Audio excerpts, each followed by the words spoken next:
Siku ya pili asubuhi, Samson alipoamka na kufumbua macho, akajikuta kuwa alikuwa amelala bila kubadili nguo yoyote tangu alipofika kutoka nyumbani kwa Rafa.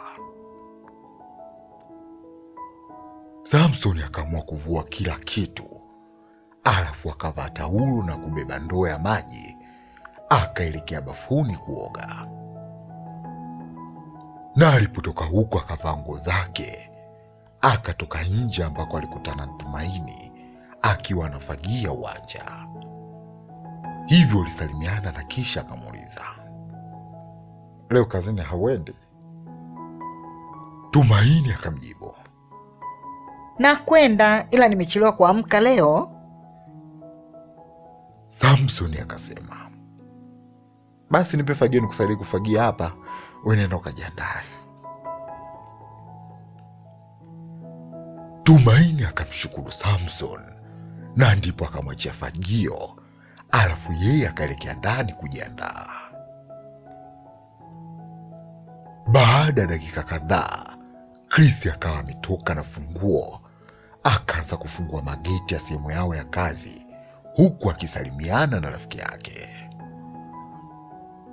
Punde si punde wakafika Haji na Innocent, wakaanza kusaidiana kutoa baadhi ya vifaa nje, huku Samson akimalizia kuzoa takataka pale uwanjani.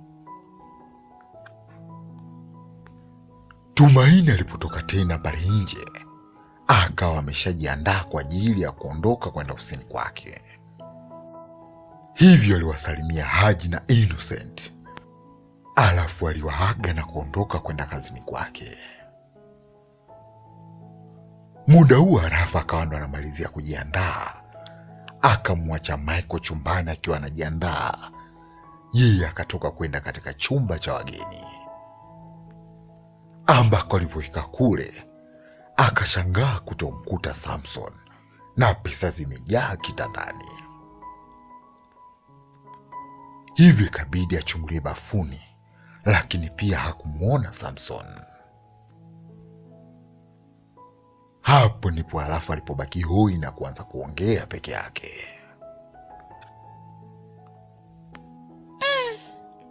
Hapa bila shaka Samson amekasirika na ndio maana ameondoka bila kuniaga. Kwa kweli sitaki kupoteza muda hata kidogo. Kabla sijaenda kazini ni lazima niende nyumbani kwake tukayamalize. Siwezi nikaa na amani wakati sina maelewano mazuri na mwanaume nimpendaye kwa dhati.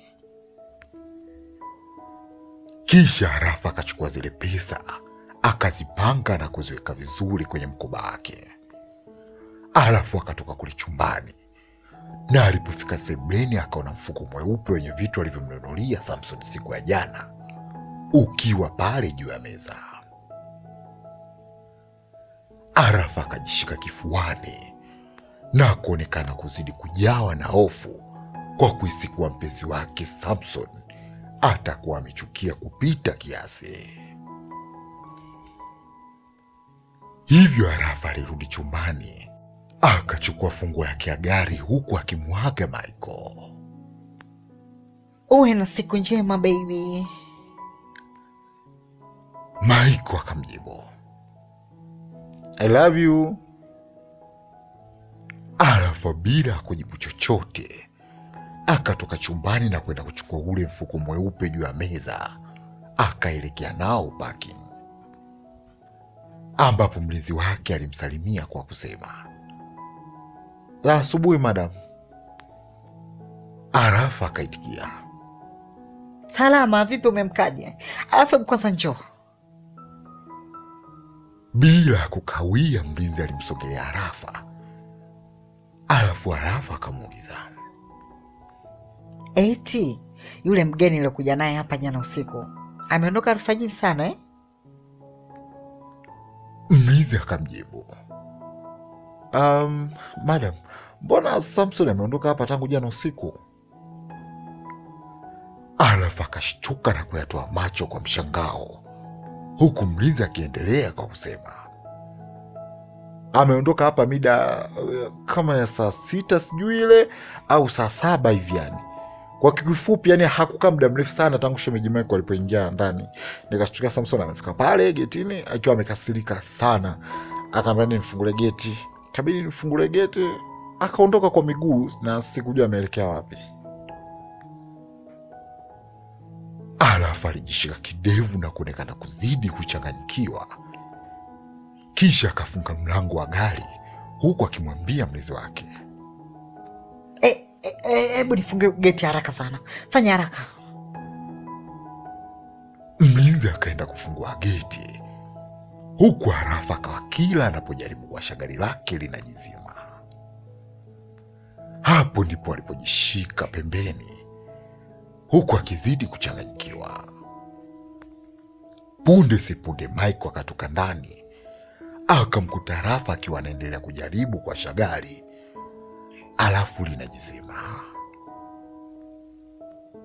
Michael akasogea pale na kumuuliza, baby, vipi kwani? I don't know baby, yani nimefika hapa na liwasha gari na shanga hali waki. Michael akafungua mlango wa gari huku akimwambia, basi teremka, usiendelee kupoteza muda hapa. Twende kwenye gari langu, mimi nitakudrop ofisini kwako faster and then nitaenda ofisini kwangu.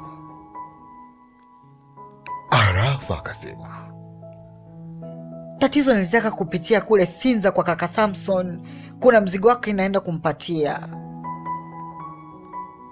Michael akamjibu, usihofu, I'm here for you baby. Nitakuwa dereva wako leo popote utakapotaka kuelekea. Ila sasa fungua gari, naomba mwachie mlinzi kwa sababu nataka kuwapigia simu wale mafundi na ambao waga wanatengeneza magari yangu ili waje kutengeneza gari lako hapa hapa nyumbani. Arafa akateremka kwenye gari na kuingia kwenye gari la Michael. Kisha wakasogea getini ambapo alimwachia funguo ya gari mlinzi na kumweleza kuhusu funguo hiyo. Baada ya hapo Michael na Arafa waliondoka zao, ambapo wakati wakiwa barabarani ndipo Michael akawapigia simu mafundi na kuelekeza nyumbani kwa Arafa. Na alipokata simu akaanza kusema, aya baby, nimeshawasiliana na mafundi, wamesema watafika baada ya saa moja hapo nyumbani kwako. Zikapita sekunde 6 bila ya Michael kusikia jibu lolote. Ikabidi ageuke kumtazama Arafa usoni. Akashangaa kumwona Arafa amekunja sura kwa kuonekana kuwa mnyonge. Alafu anatazama nje ya gari kuashiria kwamba yuko mbali kimawazo. Ikabidi Michael amshike Arafa juu ya paja, na ndipo Arafa akashtuka. Alafu Michael akasema, baby, unawaza nini leo? Ujue tangu asubuhi ninavyokuona, yani tangu umeamka ni kama haupo sawa hivi. Una tatizo gani? Arafa akamjibu haraka, don't worry baby, I'm okay. Michael akaguna na kumtazama Arafa katika hali ya kumtilia mashaka. Alafu akanyamaza kimya na kuendelea kuendesha gari.